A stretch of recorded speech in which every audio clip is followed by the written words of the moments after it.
Merci de nous faire venir vos histoires dans le but d'édifier le corps du Christ, dans le but d'édifier le peuple de Dieu. Parce que quand on donne les enseignements et qu'on ajoute vos histoires en exemple ou en témoignage, c'est beaucoup plus pratique et les gens comprennent de quoi on parle. Voilà. Donc merci à chacun de vous. Merci pour la confiance. L'histoire de laquelle nous allons parler, c'est un monsieur qui se plaint de sa femme. On va garder l'anonymat comme d'habitude. Alors, l'histoire c'est laquelle? Le monsieur dit que sa femme et lui vivent dans un grand pays. Voilà, ils sont africains, mais ils ne vivent pas en Afrique. Et depuis qu'ils sont dans ce pays, c'est lui qui travaillait. Sa femme était en formation. Et donc, il prenait tout en charge à la maison et tout. Et de temps en temps, elle participait un peu parce qu'elle avait aussi ses petites affaires, ses petits commerces, mais ça ne donnait pas grand-chose. Hein. Mais elle était en formation. Et donc, il dit quand sa femme a fini sa formation, elle a eu un très bon boulot. Dieu merci. Donc, sa femme a travaillé pendant 2 ans. Pendant ce temps, ils font des enfants. Donc, ils ont 2 enfants. Et puis, sa femme a fait sa formation. Quand elle a fini, elle a eu du boulot. Elle a eu un très bon boulot. Et elle a travaillé pendant 2 ans. Et après les 2 ans, elle a dit à son mari que, bon, elle veut aller au pays. Elle veut aller en vacances au pays, en Afrique. Parce qu'il y a longtemps qu'elle est là, le temps de faire sa formation, tout ça, elle veut un peu aller voir les parents. Son mari n'a pas trouvé d'inconvénient. Il dit, ok, il n'y a pas de problème. Donc, leur maison au pays, chez leurs parents, chez lui comme chez sa femme, ce n'est pas des maisons qui peuvent accueillir tout le monde. Donc, du coup, elle est obligée de louer une résidence et puis payer les billets d'avion. Il a aidé pour payer les billets d'avion des 2 enfants, plus elle-même. Et donc, ils doivent dormir pendant un mois dans cette résidence. Mais il dit sa femme a fait tellement d'achats, des habits, pour elle-même, pour les enfants. Vraiment un haut niveau, quoi. Et donc, ils sont partis en vacances. Ils ont fini les vacances, ils sont venus.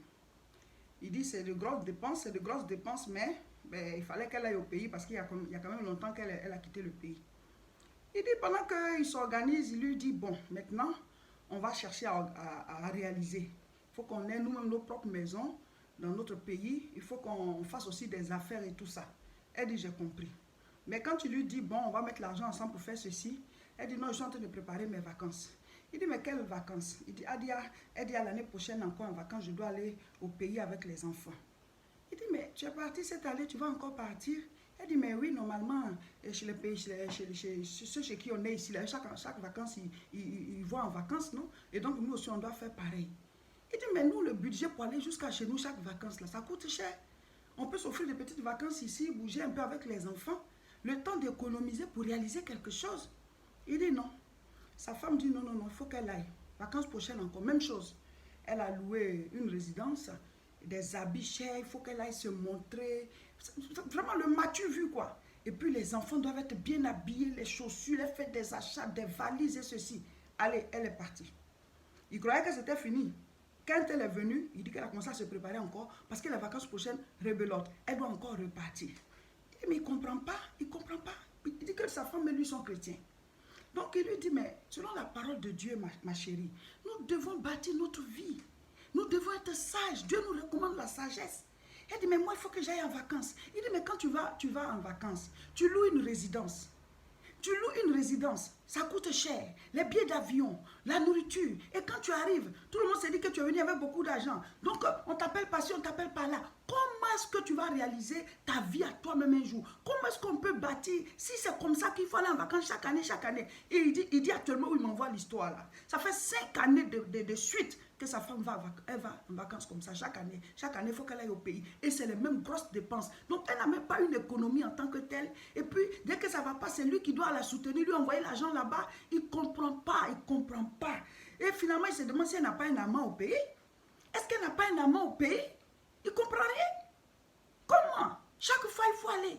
Et il parle et n'écoute pas. C'est comme s'il y a quelque chose qui l'attire là-bas. Il faut aller en vacances chaque année. Il dit, je ne t'ai pas dit de ne pas aller en vacances, de ne pas aller voir tes parents. Mais calmons-nous un peu.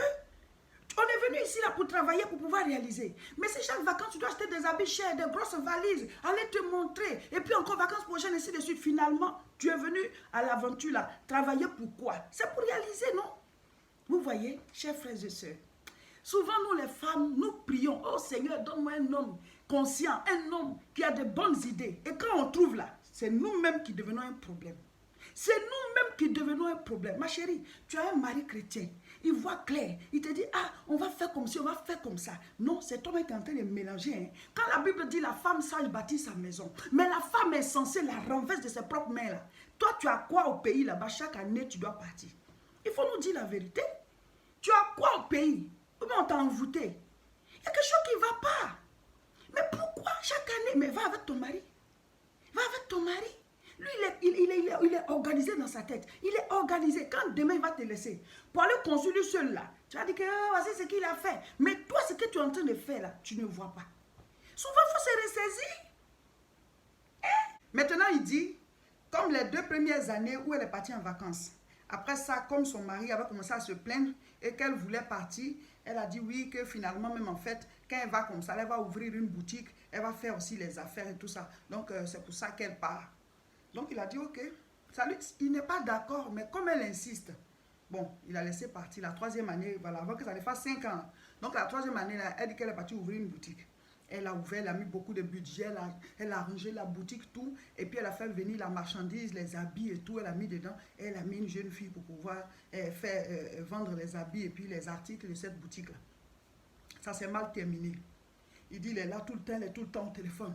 Elle est tout le temps au téléphone. Finalement, on dit que la jeune fille, elle a bouffé tout l'argent. Elle a bouffé l'argent des articles. La boutique est tombée. Donc, l'année suivante, là, elle dit, cette fois-ci, elle va aller fermer la boutique. Là, maintenant, elle part avec la marchandise. Elle va vendre ça elle-même. Les gens vont prendre avec elle. C'est pour ça qu'elle part. Et donc, tout ça parce que, comme son mari se plaint de ce qu'elle est tout le temps en train de partir en vacances, là, il faut toujours trouver des arguments. Donc, allez, de grosses valises comme ça, elle a fait des achats. En plus de ce qu'eux-mêmes, ils vont porter ses enfants et elle, là, elle allait rester dans la résidence, commencer à vendre même les habits là.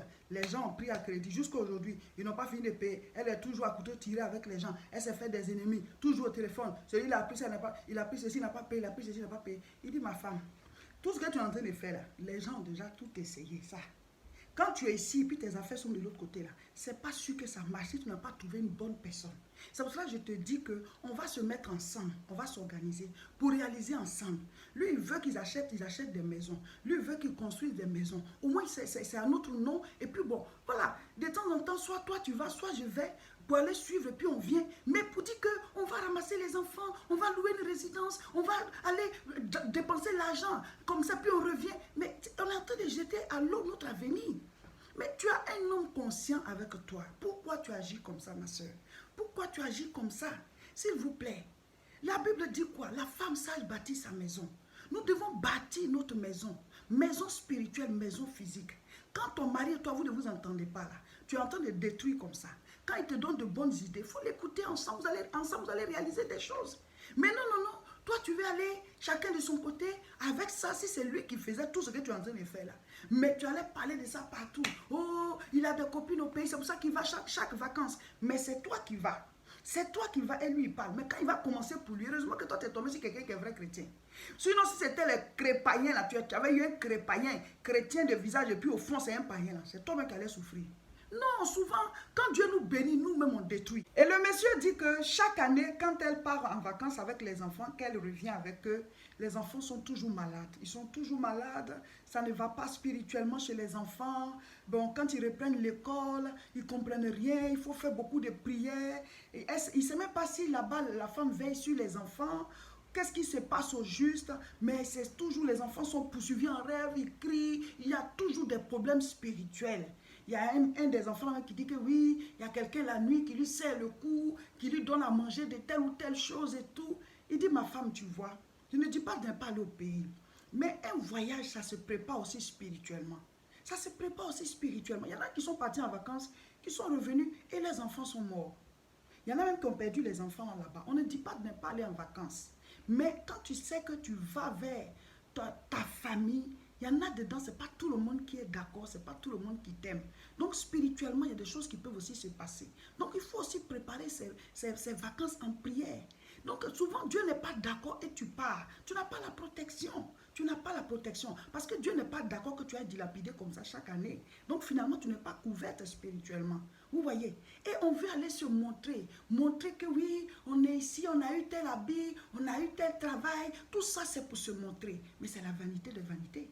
Et pendant que tu es en train de te montrer, peut-être que la personne devant qui tu fais le malin avec des habits chers, là, tu ne sais même pas combien il y a sur son compte. Tu ne sais même pas ce que la personne a comme réalisation. La personne est sur place, toi tu es parti, tu es venu. Mais un jour, tu vas traîner dehors pendant que la personne a bâti des choses. Donc il faut se calmer. Et les pays dits développés où chacun de nous vit là, hein? Vous voyez souvent des clochards dehors. Non? Vous voyez souvent des gens sans domicile fixe qui sont dehors. Non? Des gens même qui sont originaires de ce pays-là et qui sont des clochards qui traînent. Ça veut dire quoi? Chaque pays a ses riches, chaque pays a ses pauvres. Donc tu peux devenir pauvre aussi là où tu es là. Ce sont les lois de la vie qu'il faut comprendre. Il faut comprendre les principes. L'orgueil précède la chute. Être orgueilleux là, tu vas terminer à terre un jour, à plat, sans rien. Mais quand tu es humble, tu prépares ta gloire. Je vais lire. Ecclésiaste chapitre 1, le verset 9. Ce qui a été, c'est ce qui sera. Et ce qui s'est fait, c'est ce qui se fera. Il n'y a rien de nouveau sous le soleil. Vous voyez, la Bible dit, ce qui s'est passé avant, c'est ça qui revient. Ce qui est en train de se faire, ça va revenir encore un autre jour. Vous voyez, donc il n'y a rien de nouveau. Hein. Le comportement que tu as, observe ceux qui ont eu ce comportement avant toi. La manière dont ils ont terminé, c'est comme ça que tu vas terminer. Parce qu'il n'y a rien de nouveau sous les cieux. Il n'y a rien de nouveau sous le soleil. C'est ce qui a été qui sera. Et ce qui est va revenir.